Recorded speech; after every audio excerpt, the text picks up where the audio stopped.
Hello and welcome to Kicktalk Reboot. I'm Callum Corral. On today's programme, it's the business end of the season. League titles, promotions and relegations are about to get decided, and it's all to play for. In this special midweek show, we have Irvine Times reporter Stuart McConnell at Meadow v Auchinleck Talbot, and at the bottom end of the Super Leagues, Thistle travel to Neilston in the proverbial six-pointer. But first, here's the midweek results. Stagecoach Super League Premier Division. Cumnock 2, Halford 3. Irvine Meadow 0, Auchinleck 3. Stagecoach Super League First Division. Cumbernauld 5, Kilsyth 1. Neilston 0, Largs 0. Rutherglen 3, Kirkintilloch Robroy 3. Thornywood 0, Shettleston 3. Yoker 1, Pollock 1. Central District First. Ashfield 0, St Nancy's 3, Carluke 2, Lanark 1, Dunnypace 3, Blantyre 1, Lesmahago 0, Bellshill 1, Renfrew 0, Wishaw 1, Vale of Clyde 4, Benburb 2. And now it's over to Stuart McConnell, who was at Meadow Park on Wednesday night. Meadow Park, where the final score in the Stagecoach Super League Premier Division match was Irvine Meadow 0, Auchinleck Talbot 3. Visiting side went into the game knowing that even a point would take them in front of Meadow and almost certain to win the league anyway. They started off well, quite strongly, and early on they had it was a one-handed save by Graham Shepherd, denied the former Ayr United man David Gormley. At the other end, Chris Hall had a shot save for Meadow, and Kieran Milliken, the former Meadow man, did well for Talbot. Had his he came close again. His shot was blocked by the keeper.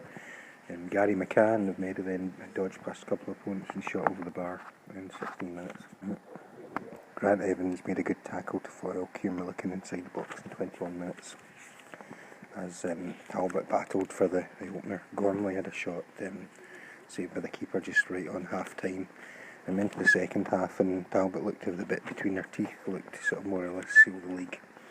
And they went ahead with an excellent Mark Shankland free kick in 58 minutes into the top corner, gave the keeper no chance.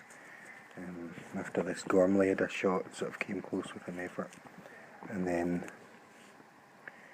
Gormley dodged past a couple of opponents, came close. After that, Talbot just got stronger and stronger, and they doubled their tally in 80 minutes. It was Mark Campbell, the former Meadow defender. His shot was dropped by Shepherd and sort of flapped at it, and James Latta pounced to rifle home the rebound, and then just with literally the last kick of the ball, Talbot seized into a 3-0 lead, and that was it was a clinical finish as Gormley shot home from just inside the box, and more or less ensure the flag will be staying at Beechwood Park.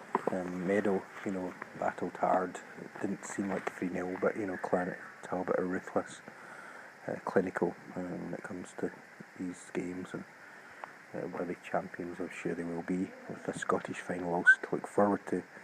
And they're also Meadow's rear view mirror, because should the Irvine side see off shots in the west, they'll be their opponents at Beechwood in the quarters. So Meadow Park, where the final score in the Stagecoach Super League Premier Division match was Irvine Meadow 0, Auchinleck Talbot 3. It's Stuart McConnell for Kicktalk.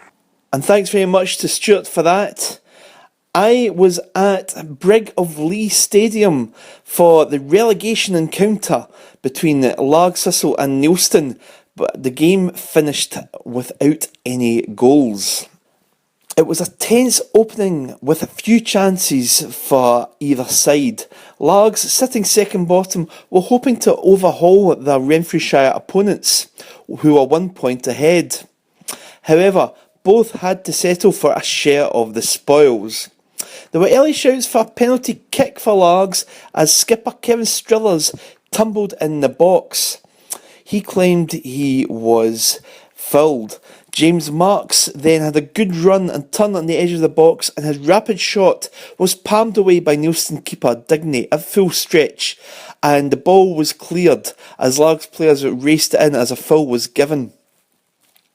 That came in 40 minutes, and just on the stroke of half-time, it was that man Marks again. He hit a sensational volley from the edge of the box, but it came crashing off the left post and away to safety to deny Thistle. So half-time, and it was goalless. And that was the way it was to stay. Largs cranked up the pressure and was seemingly encamped in the Neilston box at times in the opening 25 minutes of the second half. Corners and long throws coming from Ian Fisher were raining in the Neilston box. There were 2 goal-mouth scrambles though. Strullers had an effort which was beat away by keeper Digney. And Largs had another pinball wizard attempt on the box, but Neilston again somehow cleared the danger. Thistle's direct play was putting the home side under pressure, and it looked like they were inevitably going to cave in when Marks galloped through, but his drilled effort was along the ground, blocked by Digney and goal. Muir's follow-up could not be in target, and he flew the effort over the bar. And that was in 75 minutes. Had Thistle chances disappeared just like the sunset. Thistle's relentless forward play was bound to eventually come unstuck, and holes were emerging. Neilston nearly nabbed a spectacular winner. Nisanki's powerful volley seemed destined for goal, only to be blocked by his own player Mackay, who was winded by the effort. Marks raced through in goal on the right. He was hauled down for a free kick on the edge of the area, but to no avail. And as time was ticking down, there seemed to be more stoppages. Neilston then claimed for a penalty kick. Mark Murray cleared an effort in the box. It appeared to touch his arm. Was it ball to hand or not? It didn't matter, as it wasn't given. The full-time whistle sounded as Neilston stayed 1 point ahead of the relegation rivals.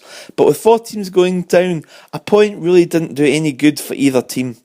And that was it for midweek Kick Talk this week. We hope that you enjoyed it, and we'll see you soon. Thank you. Bye-bye.